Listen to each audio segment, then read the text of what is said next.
शेतकरी पुढे या 2 मिनिटं. शेतकरी मित्रांनो नमस्कार. संचय ॲग्रोच्या यूट्यूब चॅनलमध्ये तुमच्या सगळ्यांचं स्वागत करतो. आज आपण आहोत महाराष्ट्रामधील अहिल्यानगर जिल्ह्यामध्ये आणि वाळकी या गावामध्ये. आपल्यावर काही प्रगतशील शेतकरी संत्रा बागायतदार आहेत, डाळिंब बागायतदार आहेत आणि पेरू बागायतदार आहेत. आपण शेतकऱ्यांशी चर्चा करणार आहोत. आधी त्यांचा आपण परिचय करून घेऊ. दादा तुमचा परिचय देतो. सुनील भाऊसाहेब बोटे. अच्छा. तालुका नगर, जिल्हा अहमदनगर, वाळकी गाव. तुमच्याकडे क्षेत्र किती आहे टोटल? 60 एकर. 60 एकर क्षेत्र आहे. आणि कोणकोणते क्रॉप आहेत तुमच्याकडे? आमच्याकडे डाळिंब आहे, संत्रा आहे, पेरू आहे आणि बाकीची इतर पिकं. मग हे संत्री किती आहे? संत्रा 2000 संत्रा आहे. 2000 संत्रा. एकरामध्ये सांगा. 5 एकर संत्रा आहे. 5 एकर आहे. डाळिंब 2 एकर आहे. बरं. आणि पेरू आता किती आहे? 4 एकर आहे. बाकी अदर कांदे वगैरे? कांदे वेगळे. दादा तुमचा परिचय देतो. अशोक का सर दिसतं का ते? हा, वाळकीच. तुमचं किती क्षेत्र आहे? आमचं 18 एकर आहे. 18 एकर. आणि संत्रा वगैरे किती तुमच्याकडे? Totally 7 acre. आणि अदर कोणतं क्रॉप आहे? आता पेरू आहे. किती आहे? पेरू 1.5 एकर आहे. तैवान पिंकची व्हरायटी तुमच्याकडे? Taiwan pink. बरं. शेतकरी मित्रांनो आपण आज येण्याचं महत्वाचं कारण म्हणजे ही जी वरती संत्र्याची बाग दिसते आणि ही जे तुम्ही सेटिंग बघताय आणि या सेटिंगला आलेलं लष्टर आणि या फळांची चमक जी आहे ते खरं कारण समजून घेण्यासाठी आज आपण शेतकऱ्यांकडे आलेलो आहे. तुम्ही काकडे साहेबांच्या कायम संपर्कामध्ये संपर्कात कंटिन्यू. आता या बागेला किती वर्ष चालू आहे? 8 वर्ष चालू आहे. 8 वर्ष चालू आहे. आणि कंटिन्यू तुम्ही तुमचं फर्टिलायझर शेड्यूल तर तुम्ही फॉलो करता. काकडे साहेब भेटल्यानंतर भेटायच्या आधी काय परिस्थिती होती? त्यांच्या अगोदर झाड पिवळे पडले होते, झाडांनी काडी धरली होती, जास्त कॅनोपी नव्हती आणि सेटिंग होत नव्हती, प्रॉपर सेटिंग होत नव्हती. मग तुम्ही संचय ॲग्रोचं काय काय वापरलं? आम्ही संचय ॲग्रोचं F-Code 9 वापरलं, मृदामृत वापरलं. ओके. मृदामृत आणि F-Code 9 वापरलं. बर. काय फरक वाटला तुम्हाला? त्याच्यानंतर आमच्या झाडाला कॅनोपी आली, पिवळेपणा कमी झाला. बर. आणि फळांची साईज वाढली, चकाकी आली, पांढऱ्या मुळ्यांची वाढ वगैरे वाढ झाली. जमिनीतलं जे पडलेलं होतं आपलं पहिलं ते अपटेक झालं. आणि पिवळेपणा कमी झाला. आता किती टक्के? आता जवळजवळ 80% म्हणजे 90% पिवळेपणा कमी झाला.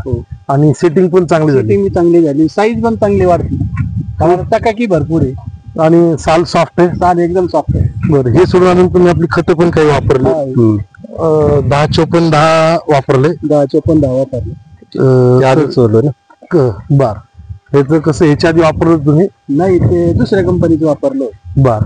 आणि पलीकडे जो पेरूचा आपण प्लॉट पाहिला त्याला तुम्ही आपली नॅनो खत वापरली. नॅनो 19-19 आपलं मायक्रोरायझा वापरला, पुन्हा नॅनो 0-34 वापरलं. त्याचं कसं वाटलं तुम्हाला? एकदम रिझल्ट चांगले वाटले. चांगले रिझल्ट नक्की. दुसऱ्या कंपनीपेक्षा याचे रिझल्ट चांगले वाटले. तुम्हाला हे वापरल्यानंतर अजून तुम्हाला काय सांगायचं? काही नाही, याच्या सॉइल मधला प्रॉब्लेम सुटलाय. सॉइल म्हणजे मेजर सॉइल मधला जो भुसभुशीतपणा आहे ना तो कव्हर झाला. हार्डनेस गेला पूर्ण. अजून आपटेक चांगलं वाढलं. जमीन भुसभुशीत झाली. जमीन फाटायच्या ऐवजी सॉफ्ट झाली. नाही तर जमीन फाटायची, अशी भेगा पडायची खूप. मित्रांनो आपण 2 मिनिटं सेटिंग बघणार आहे. नुसतं एकाच ठिकाणी नाही साहेब. या बरं. हे सेटिंग बघा. हे झाड सेटिंग बघा. या तुम्ही इकडे या आतमध्ये. हे बघा,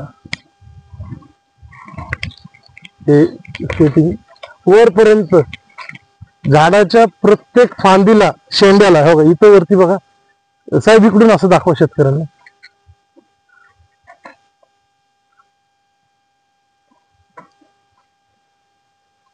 सेटिंग बघा, फार शेंड्यापर्यंत सेटिंग आहे. या इकडे या.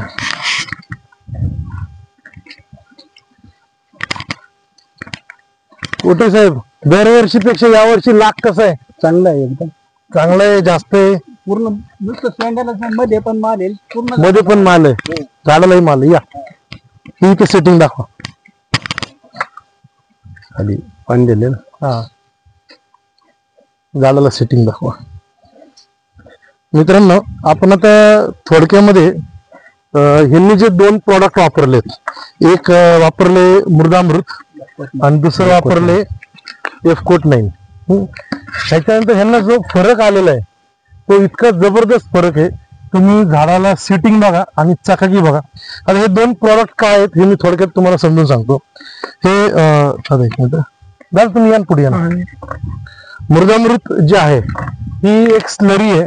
आपण जसं अनेक बॅक्टेरियाची स्लरी बनवतो, पुन्हा त्याच्यामध्ये आपण दही, ताक, लोणी, मध टाकतो, तसं एकरी ती 200 लिटर लागते. ही फक्त एकरी 5 लिटर लागते आणि ही इन्स्टंट स्लरी आहे. ही 3 वर्ष टिकते, ठिबक मधून सोडता येते आणि जेवढा लेबरचा खर्च आहे त्याच्यापेक्षा कमी खर्चामध्ये ही स्लरी शेतामध्ये जाते. ह्याच्यामध्ये सायनोबॅक्टेरिया आहेत, ह्याच्यामध्ये तुमची झाडाची ग्रीनरी वाढते, झाडाचं आपटेक वाढतं, मुळांची संख्या वाढते, प्लस झाडामध्ये सगळे मायक्रोन्यूट्रिएंट्स कॅल्शियम असेल, बोरॉन असेल, झिंक असेल, फेरस असेल, कॉपर असेल, मॅंगनीज आहे, मॉलिब्डेनम आहे, सिलिकॉन आहे, निकेल आहे, सगळ्यांचं आपटेक वाढतं. प्लस NPK फर्टिलायझरचं आपटेक सुद्धा खूप जबरदस्त होतं. सगळ्यात महत्वाचं म्हणजे ही स्लरी दिल्यानंतर तुमचं कोणत्याही प्रकारचं दिलेलं खत हे जमिनीमध्ये ब्लॉक होत नाही, जमिनीचा pH कमी करायला मदत करते आणि जमिनीमधलं बॅक्टेरिया कल्चर खूप चांगल्या पद्धतीने वाढवतं. दुसरं एक प्रॉडक्ट यांनी सोडले ते म्हणजे एफकोट 9. एफकोट 9 मध्ये 35% ऑर्गॅनिक कार्बन आणि 46% केल्प एक्स्ट्रॅक्ट आहे. ऑर्गॅनिक कार्बनमुळे जमिनीतली बॅक्टेरियाची संख्या तर वाढते, परंतु झाडामध्ये जो मेटाबॉलिझम आहे, झाडाचा जो चयापचय क्रिया आहे ती अत्यंत सुदृढ होते आणि तुम्ही झाडाला दिलेलं कॅल्शियम असेल, बोरॉन असेल, झिंक असेल 100% झाडाला लागू होतं. सेटिंग गळत नाही, सेटिंग पण चांगलं राहते आणि सगळ्यात मेन म्हणजे फ्रूटला लस्टर बघा तुम्ही. ही जी चमक आहे या फ्रूट वरती आलेली ती पूर्ण चमक तुमच्या लक्षात येईल. अत्यंत चमकदार फ्रूट आहे आणि एकसारखी लाग प्राप्त झाली एकदम.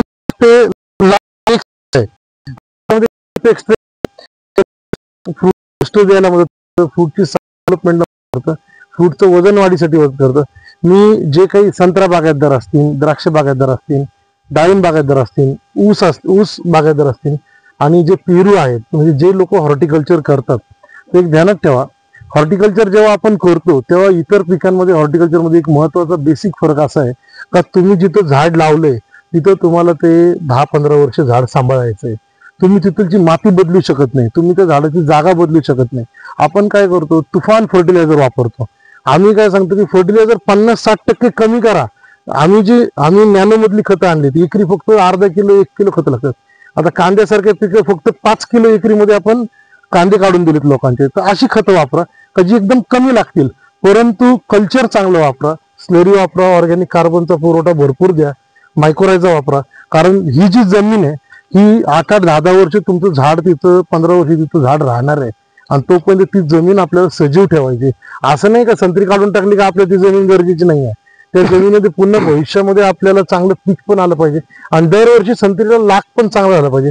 मग ते डाळिंब असेल, संत्री असेल, मोसंबी असेल, कोणतेही हॉर्टिकल्चर असेल, द्राक्ष असतील, द्राक्षाचं तर शेतकऱ्यांनी वापरलंच पाहिजे. कारण द्राक्षामध्ये तर खूप मोठ्या प्रमाणामध्ये आपल्याला यील्ड गरजेचं आहे. द्राक्षामध्ये खूप मोठ्या प्रमाणात आपण माल पकडतो आणि तो पकडलेला माल जर डेव्हलप करायचा असेल, लस्टर चांगलं पाहिजे असेल, बाजारभावाच्या हिशोबाने चकाकी आणि वजन पाहिजे असेल तर मृदामृत एफकोट वापरणं अत्यंत गरजेचं आहे. मी सगळ्या शेतकरी मित्रांना एकदम विनंती करेल काही 2 प्रोडक्ट तुम्ही नक्की वापरा. दादा तुम्ही शेतकऱ्यांना काय सल्ला देतो, कारण आता तुम्ही ह्याच्यामध्ये खूप वर्षापासून काम करताय. आता ही संत्रीची झाडं आम्ही दिल्यानंतरची आम्ही पाहतोय का पहिलं काय होतं आणि आजचा फरक काय. पण तुम्ही मागच्या 8 वर्षापासून सेटिंग धरताय, माल विकताय, तुम्हाला काय वाटतंय रेग्युलर पेक्षा सेटिंग कसं आहे आणि फळांची क्वालिटी काय? सेटिंग कमी होत होती प्रत्येक वेळेस, बर, पण याचं हे दिल्यानंतर सेटिंग पण चांगली झाली आणि झाडाची म्हणजे canopy पण चांगली झाली. स्किन सॉफ्ट होते. हा. त्या main चकाकी part आली ला. जास्त. हा, चकाकी आली तरच मार्केट पण म्हणजे तुम्ही समाधानी आहेत का? समाधानी म्हणजे product. जो खर्च केलाय त्याच्या खर्चाच्या समोर एकदम कमी खर्च झाला नक्की दरवर्षी. करायचं होतं. समजा घरी टिपामध्ये आता बघा, आता तुम्ही हा कॅन कितीला एक 1250-1300 रुपयाचा कॅन आहे 5 लिटरचा. आपण घरी जे अमृत बनवतो त्यात आपण 5 किलो बेसन, 5 किलो गुळ वापरतो, त्याची कॉस्टिंग साधारणतः 700 ते 800 रुपये जाते. प्लस त्याच्यामध्ये आपण बॅक्टेरिया कल्चर वापरतो 150-200 रुपयाचं आणि ते आपल्याला 15 दिवस लावावं लागतं. आता ह्यांचं जमीन किती 60 एकर जमीन. मग 60 जमीन म्हणजे प्रत्येक जमिनीच्या कोपऱ्यावर तुम्हाला ते 200 लिटरचा कॅन सावलीमध्ये बनवू नये बनावं लागेल. हा, आणि ते तुम्हाला सतत ते 15 दिवस कालवणे आणि 15 दिवसानंतर ते तुम्हाला फिल्टर करणे, कारण ते ड्रीप मधून जात नाही. होणार नाही. जर तुम्हाला ड्रीप मधून द्यायचं असेल तर फिल्टर करावं लागेल, आणि ड्रीप मधून नसेल द्यायचं असेल तर तुम्हाला लेबर लावावं लागतं. फोन करतो 5 मिनिटात कार्यक्रमामध्ये फोन करतो. तुम्हाला लेबर लावावं लागेल. 1 एकराला साधारणतः 4 लेडीज आपल्याला दिवसभर लागतील. आज लेडीजचा रोज काय आहे? 300 रुपये रोज आहे. 1200 रुपये लेडीजचा खर्च, 1000 रुपये स्लेरीचा खर्च, 2200 रुपये झाला.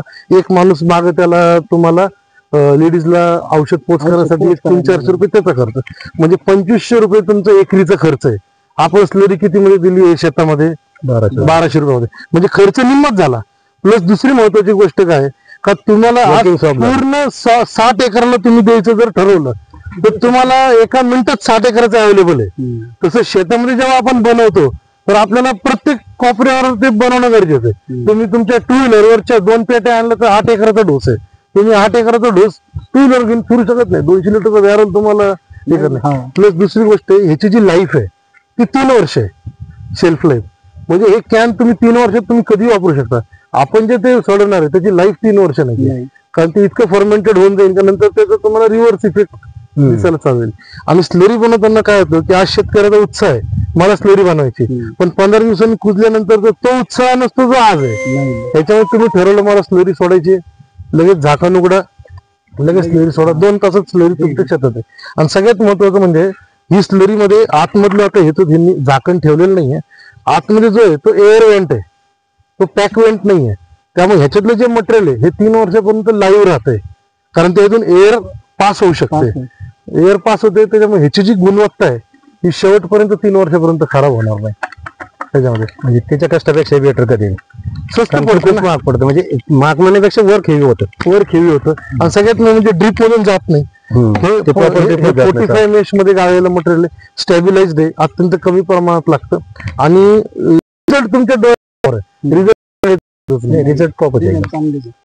काय प्रश्न असेल तर विचारा, आणि तुम्ही एक छोटासा संदेश आमच्या शेतकऱ्यांना द्या, कारण नक्की म्हणजे तुम्हाला कंपनीबद्दल समाधानी आहात नाही आहात. आमचे काकडे साहेब खूप कष्ट करतात तुमच्यासाठी, त्यांच्याबद्दल तुम्ही काय फोन केला की लगेच काकडे साहेबांना आम्ही ज्यावेळेस फोन करतो साहेब, पहिली गोष्ट ते लगेच म्हणते, म्हणजे आलो 1-2 तास कुठेतरी बाहेर असतील ना, ते पटकन येतात काकडे साहेब. आणि प्रत्येक आमच्या कंटाळा करत नाहीत. म्हणजे समजा यांचं क्षेत्र झालं का मी ते दुसऱ्या क्षेत्रात नेतो, चला साहेब तेवढं पाहुणे आमचं, ते म्हणत नाही आता टाइम झाला. कारण आपल्याला मला वाटतं कधी दिपोळीच्या दिपोळी दिवशी आता सण आहे, बायको वाट पाहते, त्यांना घरी जायचंय, आणि काकडे साहेब ते म्हणे नाही म्हणलं साहेब तेवढं पाक. अहो संध्याकाळी 7 वाजेपर्यंत आमच्या बागेत आहे. आजही त्यांनी कॅमेरा पकडलेला आहे. संध्याकाळी 7 वाजेपर्यंत. म्हणजे सांगायचं काय का दिपोळीच्या दिवशी सुद्धा इथे शेतात येऊन आम्हाला स्लरी देऊन गेले, म्हणजे मला हे मटेरियल दिपोळी दिली त्यांनी. काकडे साहेब हे करतात ते. काकडे साहेब तुमचा एक नंबर शेतकऱ्यांना सांगा तुम्ही. माझं नाव राहुल काकडे आणि माझा मोबाईल नंबर आहे 9921910311. पुन्हा एकदा रिपीट करता. कधी पण कॉल करू शकता, व्हॉट्सअपला फोटो वगैरे पाठवू शकता किंवा फोन करू शकता. नंबर रिपीट करा. नंबर घ्या 9921910311. काकडे साहेब सोलापूर, पुणे आणि तुमचा अहमदनगर जिल्हा जो आहे तो पुरा हँडल करतात, आणि खूप चांगलं हँडल आहे प्रॉपर गाईड चांगलं गाईड. म्हणजे मला ज्यावेळेस आम्ही घेत होतो ना तेव्हा नाही असं करा, आता ते नंतर रिलेशन मध्ये आले, रिलेशन मध्ये आल्यामुळे आम्हीच टाकीत नाही, आमच्या कंपनी कॉस्टिंगला तुम्ही कांद्याला घ्यायचं होतं मला, तर ते फोन केलं तेव्हा नाही हे ना घेऊ एवढंच घ्या. म्हणजे आम्ही 17-18 हजार रुपयाची एकरी जो खर्च करत होतो ना कांद्यासाठी, 9,500 हजार रुपये झाला फक्त आतापर्यंत, म्हणजे एकरी सगळा डोस. आणि मी आतापर्यंत 17-18 हजार रुपयाचा डोस टाकायचो. आमचे दुकानदार होते, पण त्यांच्या सांगण्यावरून म्हणलं ते बॅगा टाकते ना तेवढेच बॅगा टाकायचे, आपण यावर्षी काही डोकं नाही लावायचे. सर्वात महत्वाचे म्हणजे कांद्याला जो एकरी 18 ते 20 हजार रुपयाचा खर्च होतो ना, तर आपण जे शेड्यूल दिले त्यात फक्त 9 ते 10 हजार रुपये खर्च होतोय. आणि सगळ्यात मेन म्हणजे एक डोस त्याला, ते मागचे जे वापरलेले आहेत त्यांचे कांदे चाळीमध्ये अजून पण आहेत. आणि डिसेंबरच्या ती लोक अशी आहेत का 15 डिसेंबर नंतर चाळी फोड, 15 डिसेंबर कांदे चांगले टिकत आहेत, आणि सडव्याचं प्रमाण एकदम कमी आहे. त्याच्यामध्ये कांदा एकसारखा निघतो, चांगला निघतो. तुमच्या सर्वांचं हार्दिक आभार. तुम्हाला काही निरोप सांगायचं शेतकऱ्यांना? नाही, शेतकऱ्याला एकच सांगेन की 100% विश्वास ठेवून, म्हणजे काते साहेब सांगतात म्हणून नाही, शेती हा आपला प्रयोगशाळा आहे आणि तुम्ही 100% याचा प्रयोग केला पाहिजे आपल्या शेतात, तरच त्याचा रिझल्ट तुम्हाला जाणवेल. म्हणजे आम्ही करतोय कारण प्रत्येकाची शेती ही वेगळी असते, प्रत्येकाच्या सॉइल मध्ये प्रत्येक पार्ट वेगळा आहे. बरोबर. आणि जोपर्यंत स्वतः वापरत नाही, कारण मी यांच्या येऊन पाहिलं म्हणजे माझी शेती अशीच असेल किंवा माझा खालचा पीएच असा असेल असं नाहीये. बरोबर. त्याच्यामुळे प्रत्येकाला एक सांगेल की तुम्ही पहिल्यांदा वापरा, त्याचा रिझल्ट पहा आणि मग सजेस्ट करा.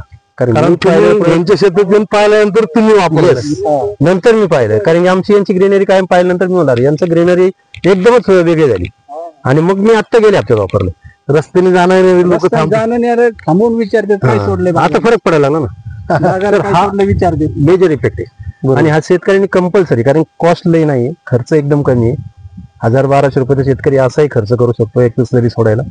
एकरी करून पाहायला काय हरकत येत नाही. आणि 1200 रुपये म्हणजे लय मोठा प्रयोग नाही शेतकऱ्यासाठी. आणि ज्याला कल्टिवेशन आहे ना त्याने तर कधी बी 100% तेवढा प्रयोग केला पाहिजे. बरोबर. एवढंच मी शेतकऱ्याला सजेस्ट करेन. शेतकरी मित्रांनो, तुम्ही हा जो व्हिडिओ आहे हा संचय ॲग्रोच्या युट्यूब चॅनलवर पाहताय आणि अनेक प्रयोगशील शेतकऱ्यांच्या यशोगाथा आपल्या चॅनलवरती व्हिडिओमध्ये आहेत. टरबुजाचे शेतकरी असतील, खरबूज असतील, कापूस असेल, केळी उत्पादक असतील, अनेक व्हिडिओज तुम्ही हा व्हिडिओ झाल्यानंतर पुढचे व्हिडिओ पाहू शकता. तुम्ही आमचं जे चॅनल आहे संचय ॲग्रो त्याला तुम्ही सबस्क्राईब करा, बेल आयकॉन क्लिक करा. आमचे नवीन नवीन जे व्हिडिओ येतील ते तुम्हाला दिसतील. आणि तुर्तास धन्यवाद. आपल्या सर्वांचं हार्दिक आभार. दादा, थँक्यू.